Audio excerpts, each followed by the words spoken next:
Bonjour à tous et bienvenue dans le Sky Green Journal. Aujourd'hui nous allons aborder un sujet bien particulier, les salles de sport qui passent au vert. Avec le sport et la santé en tête, les inscriptions en club de sport montent en flèche. Et si les salles prenaient la résolution de passer au vert afin de mieux se différencier et de mieux faire face à la concurrence? Dans quelle mesure le développement durable peut-il leur permettre de développer leur image de marque? En effet, on se sent toujours bien après une bonne séance de gym. On se sentirait encore mieux dans une salle qui ferait de son mieux pour protéger l'environnement, n'est-ce pas? Les salles de sport sont grosses consommatrices d'eau, d'électricité et de produits d'entretien, 3 domaines clés pour l'environnement. Les clients des salles de sport sont intéressés par leur bien-être et leur santé, c'est le terrain idéal pour le label écologique. Cette clientèle serait donc sensible aux pratiques écologiques et à la nouvelle tendance « un corps sain dans un environnement sain ». Je vous laisse maintenant regarder notre reportage sur ce thème.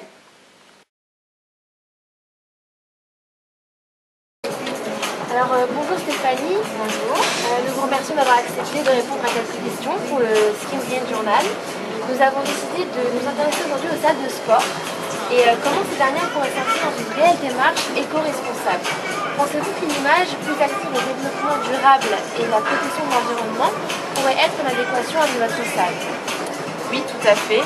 Avec n'importe quelle salle de sport, ça pourrait être tout simplement en adéquation. Pensez, voilà, vous êtes pour ce genre de... Je suis pour et je suis sûre que ça marcherait. Ça marcherait. D'accord. Donc ça permettrait peut-être d'attirer une nouvelle cible de clients, manger sainement, faire attention à son poids, associer à cette notion. Tout à fait, comme on voit que de plus en plus de personnes s'intéressent, par exemple, on voit notamment sur le marché alimentaire le bio qui se développe. De la même manière, pour les salles de sport, ça pourrait être un concept. D'accord. Vous savez que grâce à certaines machines, il est aujourd'hui possible de récupérer 75% de l'énergie produite et de la réutiliser pour allumer, par exemple, l'éclairage, mais également les écrans de télévision. Ce type de machine pourrait être pour vous un investissement intéressant sur le long terme? Tout à fait, comme vous pouvez le voir, on a à peu près 17 écrans sur la salle, on a aussi beaucoup de lumière, une facture d'électricité lourde. Après, je ne me suis jamais intéressée à la machine en elle-même, donc c'est ça qui serait à voir, mais sinon, oui, ça serait intéressant vraiment pour nous. D'accord. En 2008, The Green Micro Gym est la première salle de sport écologique créée dans l'Oregon et utilise aujourd'hui 85% moins d'électricité et à l'équivalent 20e de l'empreinte carbone d'une salle de gym traditionnelle comme la vôtre. Donc c'est pour vous une sorte de nouveau business model à développer en France. Et par ailleurs, tous ces investissements, ils ont permis à une salle comme la Green Micro Gym d'être interviewée par la CNN, la BBC. Donc ce type d'innovation permettrait donc au-delà de l'aspect éco-friendly de développer aussi votre image et de faire plus de communication. La publicité, oui, tout à fait. Ça ferait le buzz. À Lille, il y a beaucoup de salles de sport. Donc ça serait vraiment un moyen qui permettrait de nous démarquer. Voilà. Parce qu'il n'y en a aucune qui propose ça dans le monde. Donc voilà, ce serait vraiment un point pour vous différencier par rapport à vos concurrents.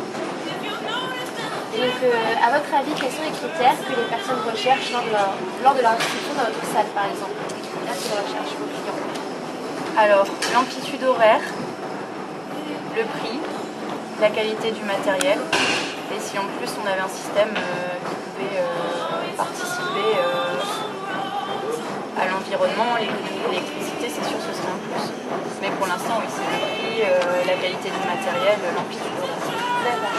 La taille de la salle de sport. Écoutez, nous avons abordé tous les points. Je vous remercie beaucoup d'avoir contribué à cette interview. De rien. Et bonne journée et bon courage. Merci, bon courage. Merci.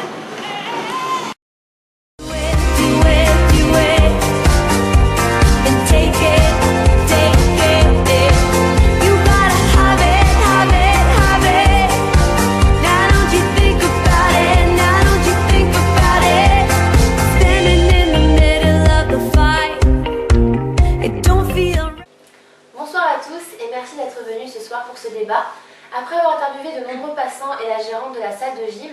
Nous allons donc ouvrir un débat autour du sujet suivant.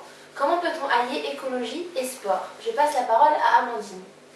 L'interview du dirigeant du club Fitness Park est très prometteur et nous permet d'avoir une vision plus globale sur l'impact du projet Clean Gym. Je pense que ce concept permettra d'attirer une plus large clientèle en améliorant l'image de marque du club de gym.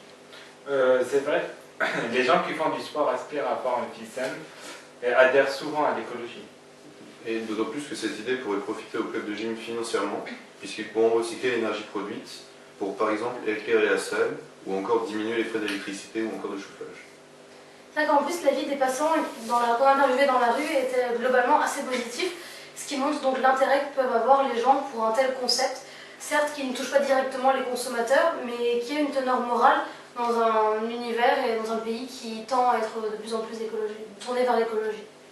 Oui, mais comment le club va-t-il alors supporter les nombreux frais suite aux investissements et aux installations techniques? Et ces frais seront investis à long terme et seront remboursés par l'économie d'énergie produite, engendrée, avec une diminution des frais EDF. D'après mon calcul, l'investissement sera remboursé au bout d'1 an d'activité. En plus de ça, le surplus de clientèle que peut avoir le club du gym sera un point positif. Ouais, ça me paraît vraiment logique. Les clients se sentiraient à l'aise dans le club. Très bien. Merci à tous pour votre participation et à très bientôt.